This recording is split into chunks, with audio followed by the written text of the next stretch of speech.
வந்து கர்த்தர் கொடுத்த வார்த்தையை பகிர்ந்து கொள்ளுங்கள். 110 நாடுகளும் நிற்கிறார்கள் கேட்பதற்கு. உங்கள் ஆசீர்வாதத்தை பெறுவதற்கு வார்த்தையின் மூலமாக. God bless you. Thank you, sister. கர்த்தருடைய மகா பரிசுத்த நாமம் மையப்படுவதாக. இந்த வேளையிலும் கிறிஸ்துவுக்குள்ளாய் உங்கள் அனைவரையும் சங்கமம் வானொலி மூலியமாய், இணையத்தின் மூலியமாய் சந்திப்பதிலே மிகுந்த பெருமகிழ்ச்சி அடைகிறேன்.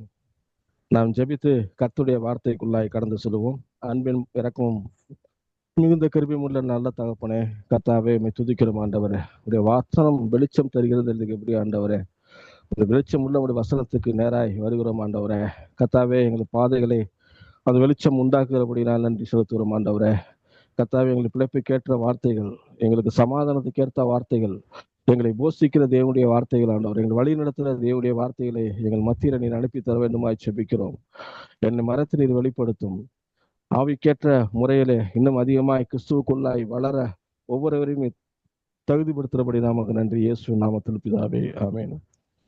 நாம் ஜபங்களை குறித்து நாம் பார்த்து கொண்டு வருகிறோம். பாருங்க, வேதத்துல எப்படி ஜபிப்பது, எப்படி பதில் பெற்றுக்கொள்ற மாதிரி ஜபிக்கிறது என்ற பல காரியங்களை நாம் இதுவரைக்கும் நாம் பார்த்து கொண்டே வந்திருக்கோம். பாருங்க, முதலாவது ஜபம் என்றாரா, அது நம்ம தேவனோடு ஒரு தொடர்பு படுத்துகிற ஒரு காரியம். எப்படி ஏதேன் தோட்டத்துல ஆதாமோடு தேவன் தொடர்புல இருந்தாரோ, அவர்களோடு எப்படி அவரு ஒருத்தருக்கு ஒருத்தராய் மியூச்சுவல் அண்டர்ஸ்டாண்டிங் இருந்துச்சோ, அந்த மாதிரி உள்ள ஒரு காரியம் தான் ஜபம். பாருங்க, நாம் ஜபிக்கும் பொழுது தேவனோடு நாம் தொடர்பு படுத்துகிறோம்.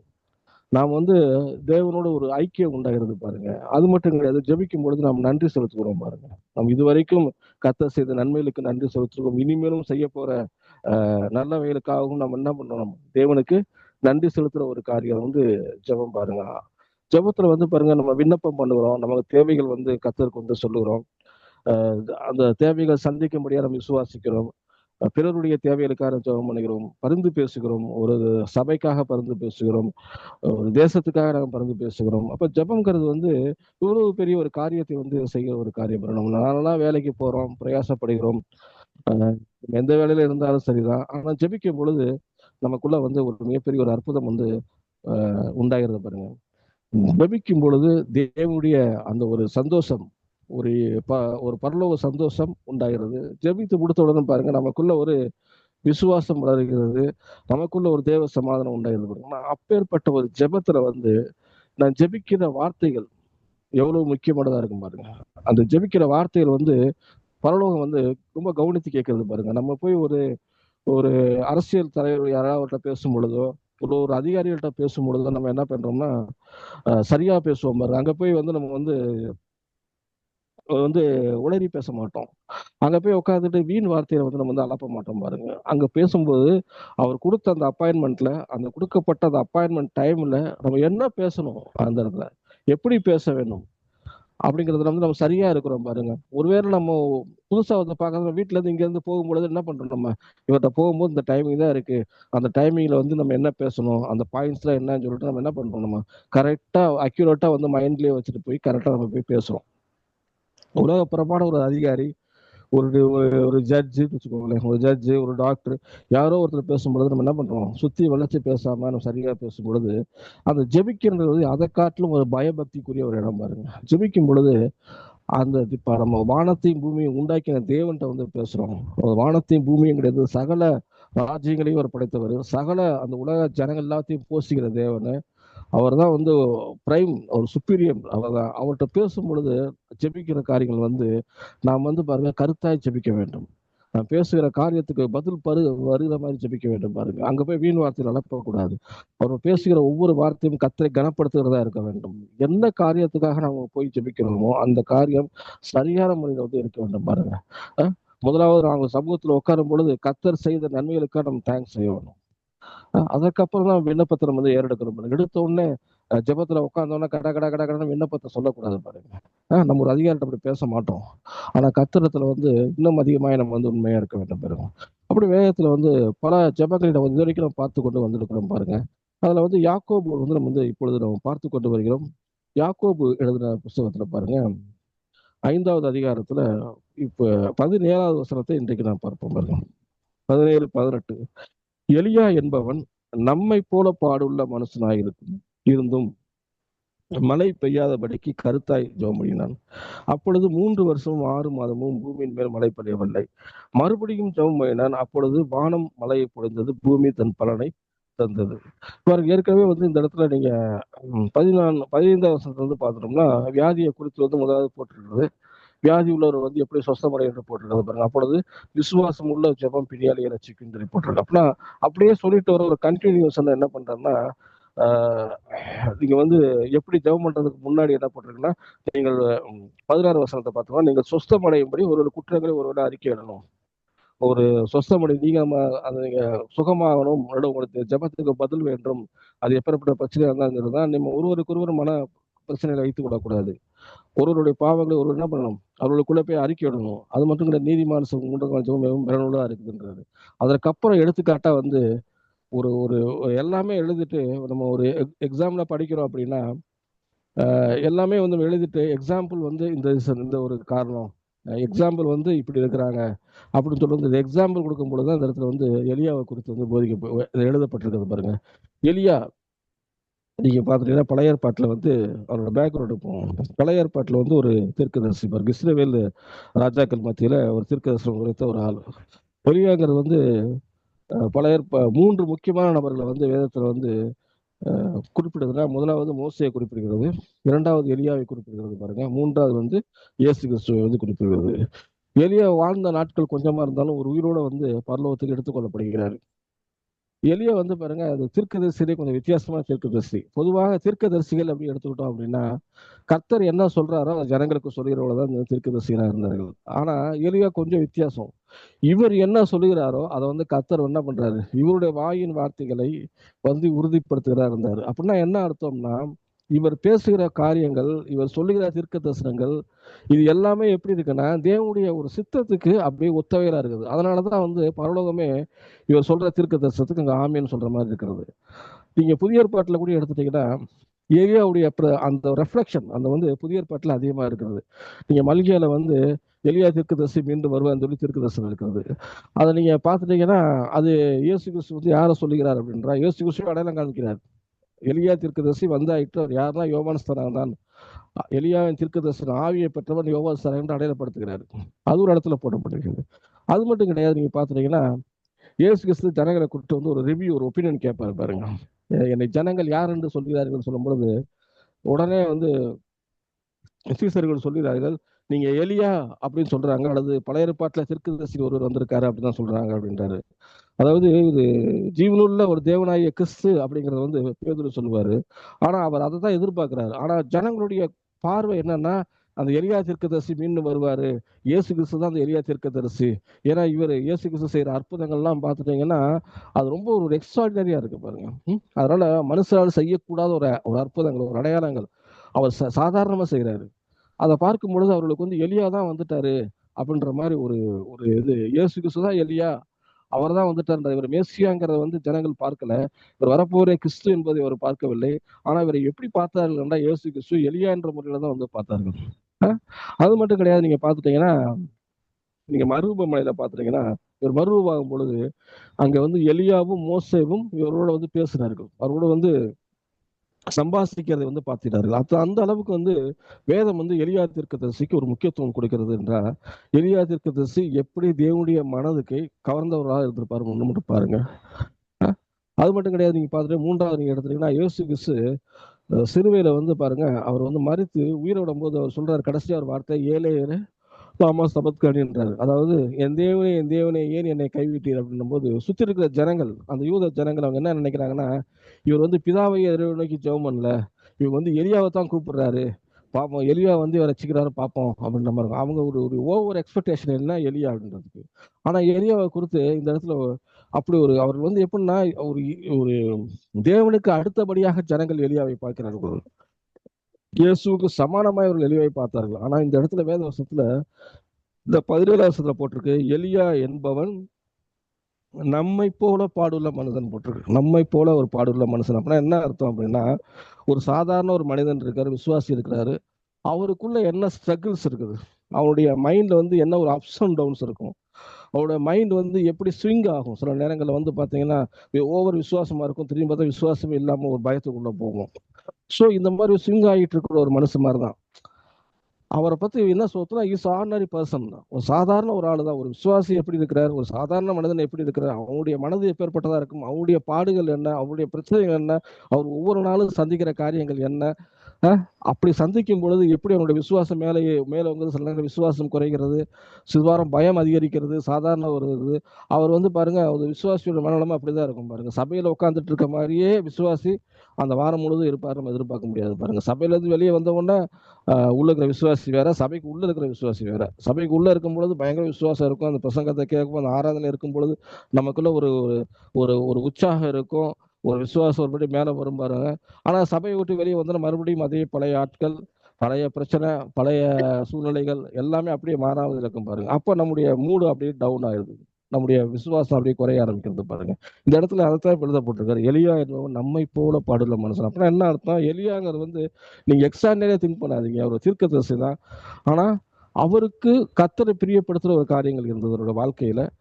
கர்த்தரை பிரியப்படுத்துற காரியங்கிறதுனால என்ன இருந்துச்சு, தேவனுடைய சித்தத்தோடு சிந்திக்கிற மனுஷன் தான். ஆனா எலியாங்கிறது நம்ம போல சாதாரண ஒரு மனிதன் தானே அப்படின்றத காமிக்கிறாரு. ஒன்னு பார்த்தா நீ எலியாவை குறித்து வந்து 1 ராஜாக்கள் 17க்கு போனேன்னா அப்பதான் இந்த சம்பவம் வருது பாருங்க. 1 ராஜாக்கள் 17ல நான் வாசிக்கிறேன்.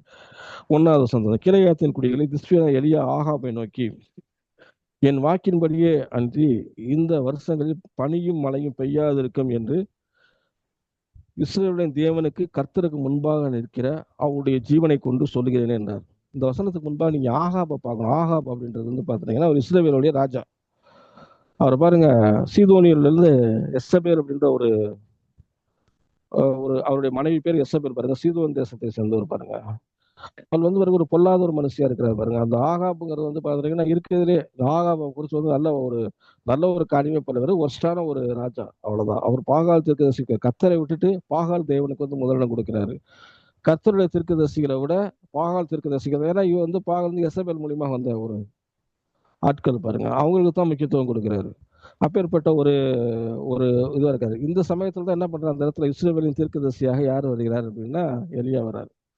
அவர் வந்து பாத்தீங்கன்னா அவருடைய அக்கிரமங்கள், அவருடைய ஆகாப் செய்த அந்த காரியங்கள், அந்த அவர் வெண்டு பண்ணிருக்க தோப்பு விக்கிரங்கள், இதெல்லாம் பார்த்து அவர் வந்து ஜனங்களை வந்து கத்தடத்துல இருந்து விட்டுட்டு வேற தேவங்களுக்கு நேராக திருப்புற காரியங்களை பார்க்கும்போது இவருக்கு ஒரு பக்தி வைராக்கியம் இருக்கிறது. அந்த பக்தி வைராக்கியத்துல வந்து இவர் சொல்றாரு, நீங்க பாத்தீங்கன்னா 3 வருடம் 6 வருடமும் மழை பெய்யலன்றாரு. இந்த இடத்துல நீங்க நல்லா நீங்க பாத்தீங்கன்னா கத்தர் சொல்லி நான் செஞ்சேன் சொல்லல அப்படின்னு சொல்லல, இவர் தான் சொல்லுகிறார். புரிஞ்சுக்கிறோம். நீங்க இந்த கடைசி வார்த்தையில பத்திராகும், நான் அவருடைய ஜீவனை கொண்டு சொல்லுகிறேன்றாரு.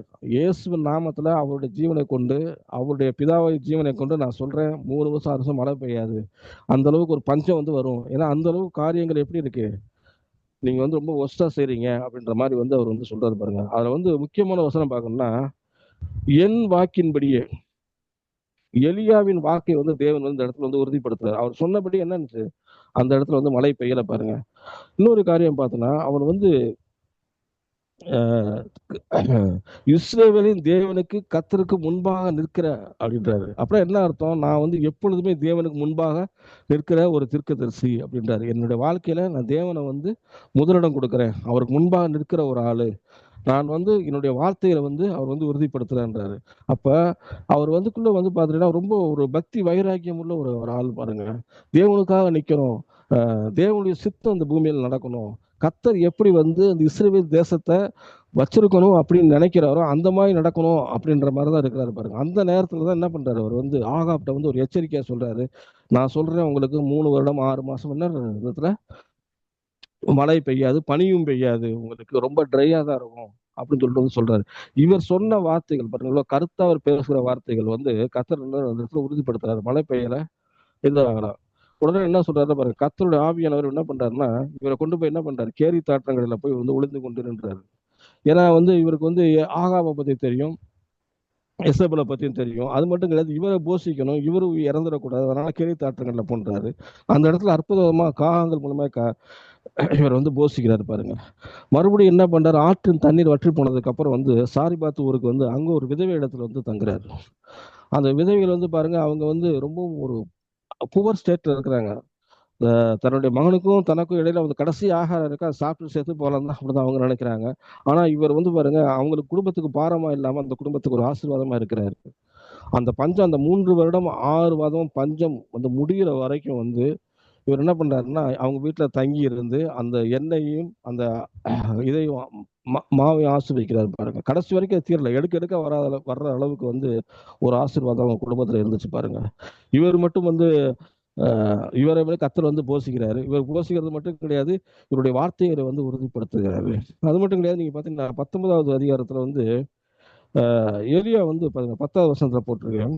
எலியா வந்து தேவன்கிட்ட சொல்லும்போது சொல்றாரு, அதற்கு அவன் சேனையின் தேவனாய கர்த்தருக்கு வெகு பக்தி வைராக்கியமா இருந்தேன்றாரு. அவருடைய பக்தி வைராக்கியம் எப்படி இருக்குன்னா அவரோட தேவனுடைய பிக்சர் வந்து அவர் மனசுல இருக்கு பாருங்க. கர்த்தர் எப்படி வந்து ஒரு தேசத்துல நடத்தணும், கர்த்தரை வந்து எப்படி தேசம் கனம் பண்ணணும், ஒரு ராஜா கனம் பண்ணணும், ஜனங்கள் எப்படியா இருக்கணும், அந்த மாதிரி ஒரு கனம் வந்து அவருக்குள்ள வந்து இருக்கு பாருங்க. அதன் அடிப்படையில் தான் என்ன பண்றாருன்னா இவர் பேசுகிறார் பாருங்க. இவர் பேச பேச அவரோட வார்த்தைகள் வந்து உறுதிப்படுகிறது. கர்த்தர் வந்து பரலோக தேவன் என்ன பண்றாரு, இவருடைய வார்த்தைகளை வந்து உறுதிப்படுத்துகிறாரு. இவர் என்ன செய்யணும் அப்படின்னு முடிவு பண்றாரு, அதை தேவன் வந்து அங்கீகரிக்கிறது பாருங்க. அதனாலதான் வந்து இவர் ஒரு சேலஞ்ச் பண்றாரு பாருங்க. நீங்க வந்து கர்த்தரை விட்டுட்டு போறீங்க, கர்த்தர் தெய்வம் வந்தா கர்த்தரை செய்வீங்க, இல்ல பாகால் தெய்வம் வந்தா பாகால தெய்வம் செய்வீங்கன்றாரு பாருங்க. சேலஞ்ச் ஓப்பனா சொல்றாரு ஆபுக்கு. உங்களுடைய பாகால் தெற்கு தரிசனம் வர வச்சிருங்க, இன்னைக்கு இஸ்ரவேலின் தேவனா அல்லது பாகாலான்னு சொல்லிட்டு முடிவு பண்ணிடுவோம் அப்படின்ற மாதிரி சொல்றாரு பாருங்க. அந்த மலைக்கு போய் பாரு என்ன பண்றாரு, பலியிட சொல்றாரு. அவங்களால வந்து எவ்வளவோ கத்தி கூப்பாடு போட்டு அந்த 450 தீர்க்கதரிசி வரை ஒரு ஆளு அவங்க ஒன்றுமே பண்ண முடியல பாருங்க. இவர் என்ன பண்றாரு, பலிபீடத்தை செப்பனிட்டு இருக்கிறாரு, 12 கற்கள் எடுக்கிறாரு, மறுபடியும் ஒரு பலிபீடத்தை கட்டுறாரு, அந்த இடத்துல வந்து வர வைக்கிறாரு. அவர் கொடுக்கப்பட்ட காளைக்கு சந்து சந்தா துண்டித்து அது மேல வைக்கிறாரு. ஒரு 4 குடம் ஒரு வாய்க்கால வெட்டுகிறாரு, அந்த பலிபீடத்தை சுத்திலும் அதுல 4 குடம் தண்ணியை வைக்கிறாரு. இவர் சொல்றாரு, இவர் ஜெபம்ன்ற ஒரு காரியத்தை எடுத்துட்டா எலியாவுடைய ஜெபம் பார்த்தீங்கன்னா 18வது வசனம் 4வது வசனத்துல 46வது வசனம் பாருங்க. இவர் ஜெபம் பண்ண உடனே பாத்தீங்கன்னா கரெக்டா வந்து அவர் சரியா ஜெபிக்கிறாரு பாருங்க. ஜெபிக்கும் பொழுது அவரோட வாழ்க்கையில வந்து பாருங்க அந்த அந்த அவருடைய ஜெபத்தை வந்து ரொம்ப வந்து முக்கியத்துவம் உடையதா இருக்குது பாருங்க. 36வது வசனத்துல வந்து இவருடைய ஜெபம் வந்து வருகிறது. அப்பொழுது எலியா சகல ஜனங்கள் நோக்கி என் கிட்டே வாருங்கள் என்றான்.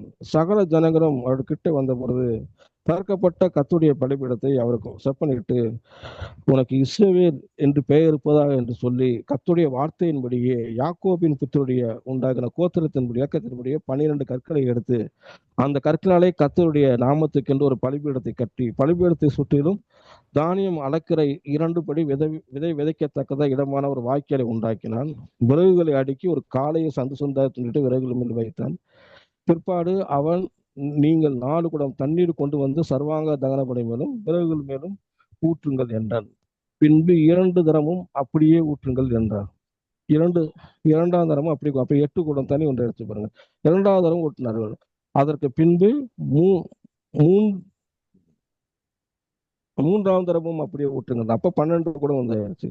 அப்பொழுது தண்ணீர் பலிபீட தண்டை சுற்றிலும் ஓடினது, வாய்க்கால் தண்ணீரால் நிரம்பிற்று. அந்தி பள்ளி சொல்றது தீர்க்கதரிசியா எலியா வந்து பாருங்க. எலியாவோட ஜெபத்தை பாருங்க. ஆபிரகாமுக்கும் ஈசாக்கும் யாக்கோபுக்கும் தேவனாய கர்த்தாவே, இஸ்ரவேலில் தேவனை நீரே தேவன் என்றும் நான் உம்முடைய உம்முடைய ஊழியக்காரன் என்றும் இந்த காரியங்கள் எல்லாம் உம்முடைய வார்த்தையின்படி செய்தேன் என்றும் இன்று விண்ணப்பம் பண்ணான்.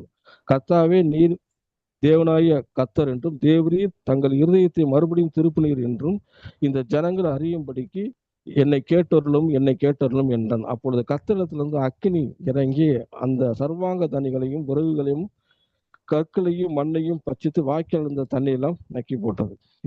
இதை கண்ட ஜனங்கள் எல்லாம் முகங்குப்புற விழுந்து கர்த்தரே தெய்வம் என்று என்றார்கள். அப்பொழுது எலியா இறங்கி நீங்கள் பாகால் தீர்க்கதரிசியில் ஒருவன் தப்பி போகாதபடி அவர்களை பிடித்து பிடியுங்கள் என்றார். பாருங்க இந்த இடத்துல வந்து பாருங்க அவருடைய ஜெபம் பாருங்க எப்படி வேல்யூபிள் ஜெபம் பாருங்க. இந்த இடத்துல வந்து கர்த்தர் நீங்க சொன்னீங்க நான் செஞ்சேன் அப்படின்னு சொல்லல. நான் சொன்னேன், உமக்காக நான் வந்து செய்யறேன், இந்த வசனத்தை நான் செய்யற காரியங்களை அங்கீகரியும், அது கேட்டுடணும் அப்படின்ற மாதிரி சொல்றாரு. அப்ப எந்த அளவுக்கு வந்து பார்க்கணும், நம்ம கிறிஸ்துவுக்குள்ளாய் வந்து வரும் பொழுது, கிறிஸ்துவுக்குள்ளாய் நம்ம நடக்கும் பொழுது, அவருடைய வார்த்தையின்படி செய்யும் பொழுது, அவருடைய வார்த்தையின்படி ஜெபிக்கும் பொழுது நாம் என்ன பண்றோம்னா தேவனுடைய மனதை அறிந்து கொள்கிறோம். முதலாவது தேவனுடைய மனதை அறிந்து கொள்வதும் தேவனுடைய சித்தம் அறிந்து கொள்வதும் கரெக்டா இருக்கும். நாம் வந்து ஆரம்ப கால விசுவாசியே இருக்கக்கூடாது. இருக்க நம்ம வந்து என்ன பண்ணணும், அவருடைய சித்தத்தை எலியாவை போல கர்த்தர் என்ன நினைப்பாரு, கர்த்தர் இந்த இடத்துல கர்த்தர் இருந்தா என்ன செய்வாரு, எப்படி நடக்கும் அவருடைய அவருடைய ஸ்டைல, அந்த ஸ்டைலை வந்து இவர் ஃபாலோ பண்றாரு பாருங்க. அதனாலதான் என்ன பண்றாரு, பரலோகம் வந்து எலியாவை வெட்கப்படுத்தல. ஒரு தனியால இருந்தாலும் 450 தீர்க்கதரிசிக்கு முன்பாக எலியா வெட்கப்படவில்லை நான் சொல்றேன் நான். ஆனா கிறிஸ்துவுக்கு அவருடைய பக்தி வைராக்கியம் பாருங்க. அது மட்டும் கிடையாது, நீங்க பாத்துட்டீங்கன்னா இதை முடித்த உடனே 450 தீர்க்கதரிசிகளை வெட்டி போடுறாரு. வெட்டி போட்டதுக்கு அப்புறம் பாத்துட்டீங்கன்னா அவர் வந்து பாருங்க மலைக்காக வந்து சொல்றாரு, நீங்க 7 தடவை போய் அவர் சீசரை பார்க்கும் பொழுது அந்த சீனாய் மலையில அவங்க போய் பாக்குறாங்க. பார்த்த உடனே ஒரு கையளவு மேகம் வருகிறது. அப்ப சொல்றாரு, போய்க்கு நீங்க போங்க, மழை வருதுன்றாரு. அவருடைய விசுவாசத்தை பாருங்க. கையளவு மேகம் தான் வருது, சுத்தமா ட்ரையா இருக்கு. ஒரு கையளவு மேகத்தை வச்சுக்கிட்டு கர்த்தர் என்ன பண்றாருன்னா அந்த இடத்துல மழை வந்து மிகப்பெரிய மழையை வந்து பெய்யப்படுது. அவருடைய ஜெபம் ரொம்ப கருத்தான ஜெபமா இருக்கிறது பாருங்க. சரி, இப்பேற்பட்ட சூழ்நிலை இருக்கும் பொழுது பாருங்க, அந்த எசபேல் தீர்க்கதரிசி இந்த காரியங்கள்லாம் கேள்விப்படும் போது சொல்றாரு, வான் பண்றா எலியாவை கூப்பிட்டு, நீங்க வந்து நாளைக்கு நீ என்ன செய்யணும், இந்த தீர்க்கதரிசிகள் என்னுடைய தீர்க்கதரிசிகள் என்ன செஞ்சு அதான் உனக்கும் நடக்கும் போது இவர் நேர கேள்வி மறுபடியும் வந்து போறாரு பாருங்க. ஒரு சூரியச்செடி கீழே படுத்துக்கிட்ட சொல்றாரு, ஆண்டவரே என்னுடைய பிரார்த்தனை நீங்க எடுத்துக்கொள்ளும் அப்படின்றாரு. இப்பதான் வந்து இதுக்கு முன்னாடி சம்பவங்கள் தான் பார்க்கும்போது பயங்கர விசுவாசமா பரலோகத்துல இருந்து அக்கினியே கொண்டு வந்து இவரெல்லாம் பண்றாரு. ஆனா இந்த இடத்துல வந்து என்ன சொல்றாருன்னா, என்னோட ஜீவனை நீங்க எடுத்துக்கொள்ளுங்க. ஒரு ஒரு ராணிக்கு பயந்து வந்து சொல்றாரு பாருங்க. அவருடைய மூடு பாருங்க எப்படி அப்ஸ் அண்ட் டவுன்ல இருக்கு பாருங்க. இதைத்தான் சொல்றாரு. இது வந்து ஏன் எழுதப்பட்டிருக்கு அப்படின்னா, எலியா வந்து ஒரு இம்பர்ஃபெக்ட் அப்படின்னு காமிக்கிறது எழுதப்படல. இது வந்து புதிய ஏற்பாட்டு தீர்க்கதரிசி எழுதப்பட்டிருக்கிறது. கர்த்தர் எதிர்பார்க்கிற பெரிய காரியங்கள்லாம் வந்து ஒரு இம்பர்ஃபெக்ட் மனுஷனால செய்ய முடியும் அப்படிங்கிறது காமிக்கிறார். அப்படின்னா என்ன அர்த்தம் அப்படின்னா, நம்ம அனைவருமே வந்து நீதிமானா இருக்கிறோம், கிறிஸ்துவுக்குள்ள ரைட்டு. ஆனா எல்லாமே 100% பரிசுத்தத்துல இருக்க மாட்டோம். நமக்குள்ளேயே அப்ஸ் அண்ட் டவுன்ஸ் இருக்கும் பாருங்க. நம்முடைய வாழ்க்கையில நம்முடைய பிரச்சனைகள் கடந்து போகும் பொழுது நம்ம என்ன பண்றோம், இன்னைக்கு ஜெபம் பண்றோம், இன்னைக்கு காலைல எந்திரிக்கிறோம், பைபிள் படிச்சுக்கிறோம், ஜெபம் பண்றோம், விசுவாசத்துல போற வேலைக்கு போகும்போது அங்க சந்திக்கிற பிரச்சனைகள் போகும்போது நம்ம மூட் அவுட் ஆயிருது. நம்ம செய்கின்ற காரியங்கள் நடக்கல அப்படின்ற போது நம்முடைய மூட் அவுட் ஆயிருது. இதைத்தான் வந்து அந்த இடத்துல வந்து யாக்கோபு மென்ஷன் பண்றாரு, நம்மை போல எலியா பாடுள்ள மனுஷன்.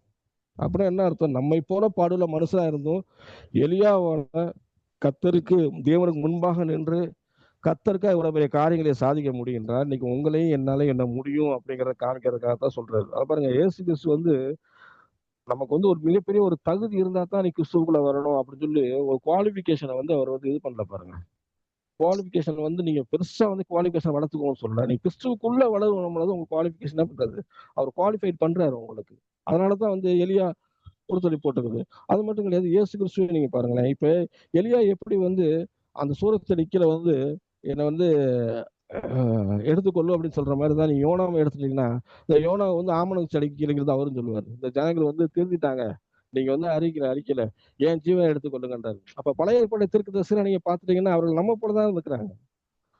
அதை நம்ம புரிஞ்சு வச்சுக்கணும். அதனாலதான் வந்து ஒரு பெரிய ஒரு பர்ஃபெக்ட் மேனை காமிச்சு அது மாதிரி நீங்க இருங்க அப்படின்னு சொல்ல அந்த சொல்றேன். பர்ஃபெக்ட் மேனை காமிச்சு அது மாதிரி நீங்க என்ன கண்டிப்பா உங்களால என்னால என்ன பண்றது, நிச்சயமா இருக்க முடியாது. நம்ம வந்து உலகத்துல இருக்கிறோம், உலக காரியங்கள் இருக்கோம், நம்ம பரலோகத்துல கிடையாது. ஆனா பரலோக வாழ்வுக்கு நேரம் நம்ம கடந்து போயிட்டு இருக்கோம், பரிசுத்தத்துக்கு நேரம் போயிட்டு இருக்கோம். ஒவ்வொரு நாளும் என்ன பண்றோம், நம்ம தகுதி தேவன் படுத்திட்டே இருக்கிறாரு. ஆனா தேவன் நம்மகிட்ட 100% பர்ஃபெக்ஷன் வந்து எதிர்பார்க்கல பாருங்க. நம்ம இருக்கிற சூழ்நிலையிலேயே கத்திரக்காக நிக்கணும். அதுதான் ரொம்ப முக்கியம். அப்பதான் மறுபடியும் வேகத்தை எடுத்து வாசிக்க தரும். நீங்க காலையில உங்களுக்கு முழு தகுதி, நீங்க பரிசுத்த சிந்தனையா இருந்தா தானே பைபிளை தொடணும் அப்படின்னு நினைச்சோம் அப்படின்னா பிசாசு பாருங்க அழகா வந்து நம்ம டைவர்ட் பண்றோம், பைபிளை தொடாத அளவுக்கு பண்ணிடுவோம் பாருங்க. ஆனா நான் வேகத்தை வாசிக்கும் பொழுது நம்ம பரிசுத்தப்படுகிறோம். வேகத்தை வாசிக்கும் பொழுது நம்ம தேவனோட நெருங்கி சேர்க்கிறோம். வேகத்தை வாசிக்கும் பொழுது என்ன பண்றோம், நம்ம குறைவுகள் மத்தியில வந்து கத்தோட சேரும் பொழுது நமக்கு என்ன, இப்போ நம்ம குறைகளை கத்த நிறைவாக்குறார், நம்மளை தகுதிப்படுத்துறாரு. அப்ப இன்னும் அதிகமா வேகத்தை நேசிக்க ஆரம்பிக்கணும். அப்ப கர்த்தர்கிட்ட வரும் பொழுது பெரிய தகுதியில ஒண்ணு தேவை பாருங்க. இப்ப இயேசு கிறிஸ்துவ குறித்து ஒரு காரியங்கள் வந்து இப்படியே போட்டுருக்குது பாருங்க. எபிரேயர் 4வது அதிகாரத்துல இயேசு கிறிஸ்துவ நம்ம இப்ப அவருடைய 4வது அதிகாரத்துல நான் வாசிக்கிறேன். எபிரேயர் 4வது அதிகாரம் 14-16 வசனம். 14 வசனம் பாருங்க. வானங்களின் வழியாய் பரலோகத்துக்கு போன தேவனுடைய குமாரனாகிய இயேசு எனும் மகா பிரதான ஆசிரியர் நமக்கு இருக்கிறபடியினால் நாம் பண்ண அறிக்கையை உறுதியாய் பற்றி கொள்ள கடவோம்.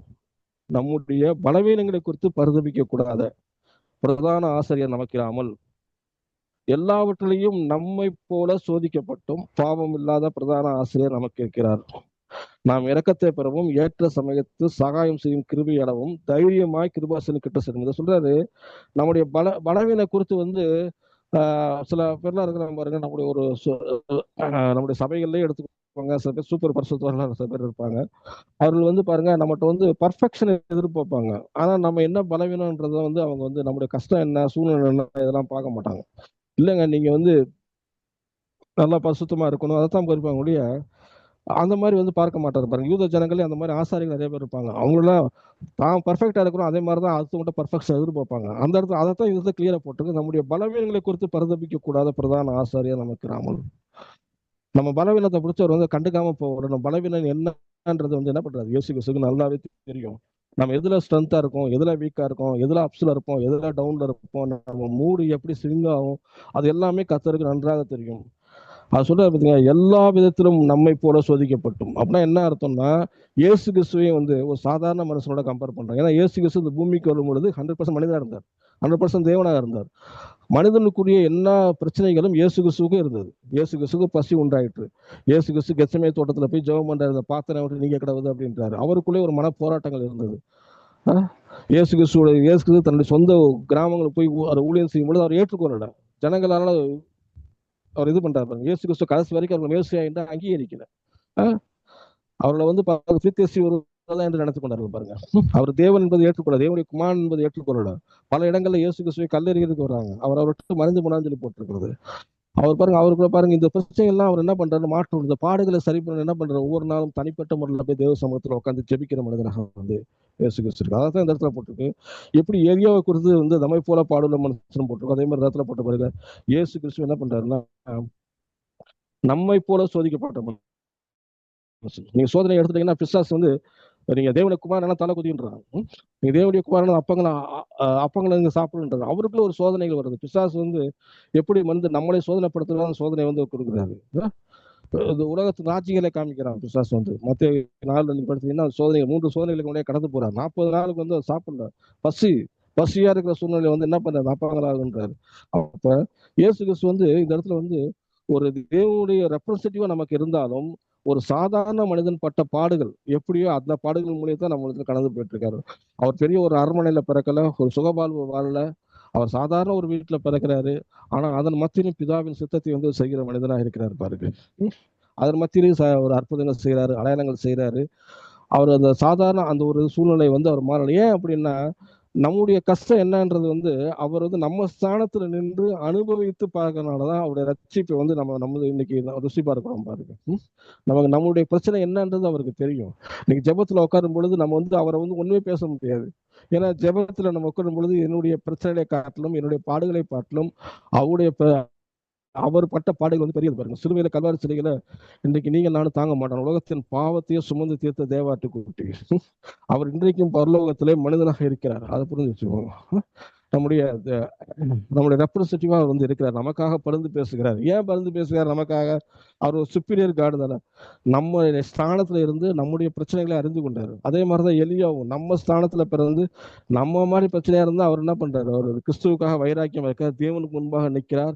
அவர் பேசின வார்த்தைகள் வந்து கர்த்தர் அங்கீகரிக்கிறார். அவர் கருத்தாய் ஜெபம் பண்றார், மழை பெய்யும் ஜெபம் பண்றார், மழை பெய்யுது, மழை பெய்யக்கூடாதுன்னு ஜெபம் பண்றாரு, மழை பெய்யக்கூடாது. அவரை கர்த்தர் வந்து போஷிக்கிறார், அவரை வழி நடத்தினார். அதே மாதிரிதான் இன்னைக்கு கிறிஸ்துவுக்குள்ள நீங்கள் நானும் இருக்கிறோம் பாருங்க. நம்ம வந்து பலவீனமான ஆளுதான், ரொம்ப சூப்பர் பரிசுத்தமான கிடையாது. ஆனா நம்ம பரிசுத்தத்துக்கு நேராக கடந்து போயிடும்.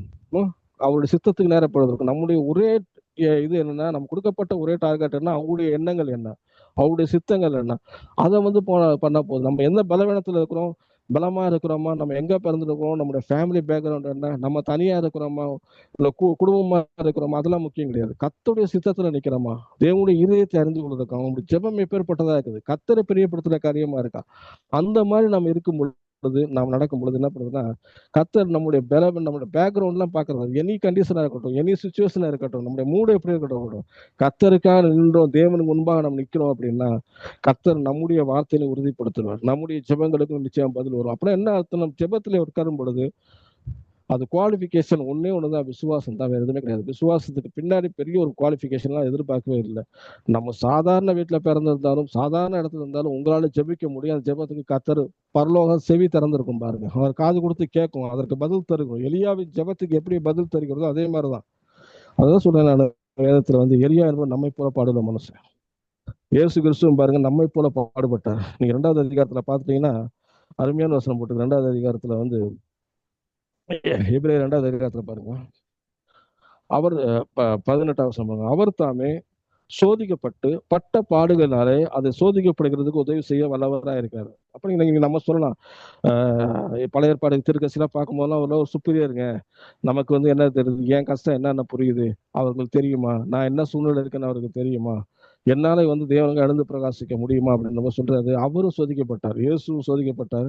அவர் பட்ட பாடுகளால என்ன பண்றாரு, சோதிக்கப்படுகிறார். அது மட்டும் கிடையாது, அவர் சோதனையில வந்து உள்ளவர்களுக்கு என்ன பண்றாரு, உதவி செய்ய வல்லவராக இருக்கிறார். எப்பேற்பட்ட நம்ம சோதனை மூலியமா போகலாம், கஷ்டமான சூழ்நிலை வழியா போகலாம், வியாதியின் மூலியமா போகலாம், தனிமையின் மூலியமா போகலாம், புறக்கணிக்கப்படுற சூழ்நிலை நம்ம உதவி போகலாம். அப்பேற்பட்ட சூழ்நிலை கத்தர் போயிருக்காரு. அதனால அவருக்கு நம்முடைய கஷ்டம் தெரியும், நம்முடைய பெயின் தெரியும். அந்த பெயின்லயே கர்த்தர் என்ன பண்றாரு, இயேசு கிறிஸ்து உங்களுக்கு உதவி செய்ய வல்லவரா இருக்கிறாரு. அதனால வந்து இன்னைக்கு தைரியமா நம்ம கிருபாசனத்துல போகலாம், தைரியமா ஜெபம் பண்ணலாம். ஏன்னா என்னுடைய சார்பில், என்னுடைய ரெப்ரசன்டேட்டிவா, என் சைட்ல இருந்து, என்னுடைய ஸ்தானத்துல இருந்து ஒரு தேவன், மனிதனாகிய தேவன் அங்க இருக்கிறாரு. அவருக்காக நின்று நம்ம ஜெபம் பண்ணும் பொழுது, அவரை நோக்கி ஜெபம் பொழுது, அந்த ஜெபம் நிச்சயமாக பதில் பெறுகிற ஜெபமா இருக்கும். எலியாவின் ஜெபத்தை போல இருக்கும். அதனாலதான் நம்ம ஜெபிக்கும் பொழுது நம்ம ஒரு குவாலிஃபிகேஷனை பார்க்கவே கூடாது. பாருங்க, இன்னைக்கு வந்து பர்ஃபெக்டா இருந்தா தான் வேதத்தை வாசிப்போம் அப்படின்னு நினைச்சோம் அப்படின்னா நம்ம வேதத்தை தொடவே விட மாட்டான் பிசாசு. பர்ஃபெக்டா இருந்தா தான் நான் ஜெபிப்போம் அப்படின்னு நினைச்சோம்னா நம்ம ஜெபம் பண்ணவே விட மாட்டான் பாருங்க. அதனால நம்ம தைரியமா வந்து ஒருவேளை ஒரு தவறு செய்யணும், தைரியமா ஆண்டவர்கிட்ட போய் மன்னிப்பு கேட்டு தேவ சமூகத்துல உட்காருங்க. தேவ சமூகத்துல உட்காரத மட்டும் விட்டுறாதீங்க. அப்படி இருக்கும் பொழுது நம்முடைய வாழ்க்கை என்ன ஆகுது, கொஞ்சம் கொஞ்சமா மாறும் பாருங்க. அதனாலதான் பாருங்க, இதெல்லாம் நமக்கு பூஸ்டிங் எழுதப்பட்டிருக்கு பாருங்க. எலியாங்கிறது வந்து நம்ம ஒரு ஒரு பெரிய தீர்க்கதரிசி அப்படின்ற பெரிய தீர்க்கதரிசி இருந்தாலும் சாதாரண ஒரு ஆளு. தேவன் பாருங்க, வானவையும் படைத்த தேவன் இங்க அவதார புருஷனா வந்தாலும் அவர் சாதாரண ரீதியில வராரு. ஏன்னா நம்முடைய பெயின் அவர் தெரிஞ்சுக்கணும். அப்பதான் அதனாலதான் ஒரு உதவி செய்ய வல்லவரா இருக்கிறான்னு சொல்லி போட்டிருக்குது பாருங்க. அதனால வந்து நம்ம வந்து குவாலிஃபைடு ப்ரேயர் வேணும். அதே சமயத்துல வந்து அந்த ப்ரேயர் பண்றதுக்கு முன்னாடி நம்ம குவாலிஃபிகேஷன் பெரிய முக்கியமே கிடையாது பாருங்க. தேவனுக்கு முன்பா நிற்கிற மனிதரா இருக்கணும். கர்த்தரை நோக்கி ஒரு ஒரு வைராக்கியம் இருக்கணும். கர்த்தரை அறிந்து கொள்வதா இருக்கணும் பாருங்க. அப்படி இருந்து ஜெபித்தோம்னா எலியாவின் ஜெபப்போ நம்மளுடைய ஜெபத்துக்கு நிச்சயமாவே பதில் கிடைக்கும். நிச்சயமாவே எலியா வந்து எப்படி வந்து அந்த காலத்துல வந்து கத்தருக்கா நின்றோர், நாமளையும் கத்தர் வந்து நம்ம எலியை போல நம்ம எலும்பு பிரகாசிக்க கத்தர் வந்து உதவி செய்வா. நம்ம ஜெபம் பண்ணுவோம். கத்தாவே நமக்கு துதிக்கிற மாண்டவரே, எலியா சொல்றது போல ஆண்டவரே, கத்தரே தெய்வம் ஆண்டவரே, எலியாவின் தெய்வம் எங்களுடைய தெய்வம் ஆண்டவரே, கத்தாவே உம்மை துதிக்கிறோம், ஸ்தோத்திரிக்கிறோம் ஆண்டவரே. எலியாவின் ஜெபத்துக்கு நீ எப்படி பதில் தந்தீரோ அதே மாதிரி ஆண்டவரே, எங்களுடைய ஒவ்வொரு ஜெபத்துக்கும் நீ பதில் தருகிற தேவனா இருக்கக்கூடிய என்று செலுத்துறோம் ஆண்டவரே. என்னுடைய வாஞ்சிகளை விருப்புகளை அடைந்திருக்கிற தேவனே ஆண்டவரே, எலியாவின் வாக்கின்படியே நடந்ததுன்னு அறிக்கப்படி ஆண்டவரே, எலியாவின் வார்த்தைகளை நீ எப்படி உறுதிப்படுத்தினீரோ அதே மாதிரி எங்களுடைய வார்த்தைகள், நல்ல வார்த்தைகள் எங்களுடைய வாழ்க்கையில உறுதிப்படுத்த வேண்டுமா ஜெபிக்கணும். நான் கத்தருக்காக இருக்கிற காரியங்கள் நீ அறிந்திருக்கிறீர் ஆண்டவரே. நாங்கள் கத்தருக்காக எடுக்கிற ஒவ்வொரு பிரயாசங்கள், சின்ன பிரயாசம் மட்டும் பெரிய பிரயாசம், எல்லா பிரயாசத்திலையும் நீ பதில் தருகிற தேவனா இருக்க என்று செலுத்துறோம் ஆண்டவரே. எலியாவையும் நாங்கள் இயேசுவை நோக்கி நாங்கள் வந்து பார்க்கும் பொழுது ஆண்டவரே, நம்மை போல பாடுள்ள மனுஷராக வாசித்தோம் ஆண்டவர். அதே போல ஆண்டவர் எங்களை போல பாடுள்ள மனுஷர் விவரமாய் கத்தர்கள் எழுந்து பிரகாசிக்க முடியுமானால் எங்களாலையும் கத்தாய முடியும் என்று நாங்கள் விசுவாசிக்கிறோம் ஆண்டவரே. உமக்காக நிற்கிற எலியாவை போல நிற்கிற மனிதனா எங்களை மாற்ற வேண்டுமா ஜெபிக்கிறோம். எலியாவின் ஜெபத்துக்கு பதில் தந்த தேவன் ஆண்டவரே, எங்களுடைய ஜெபத்துக்கு நிச்சயமா பதில் தருகிறபடினாலே உமக்கு நன்றி செலுத்துறோம் ஆண்டவரே. உங்களுடைய கரத்துல ஒப்பு கொடுக்கிறோம். இயேசு நாமத்தை ஜெபிக்கிறோம் ஜீவன் நல்ல பிதாவே, ஆமேன். ஆமேன், ஆமேன். நன்றாக எலியாவை குறித்து ஒரு வார்த்தையை கொண்டு வந்தீர்கள் பாஸ்டர் மார்ட்டின்.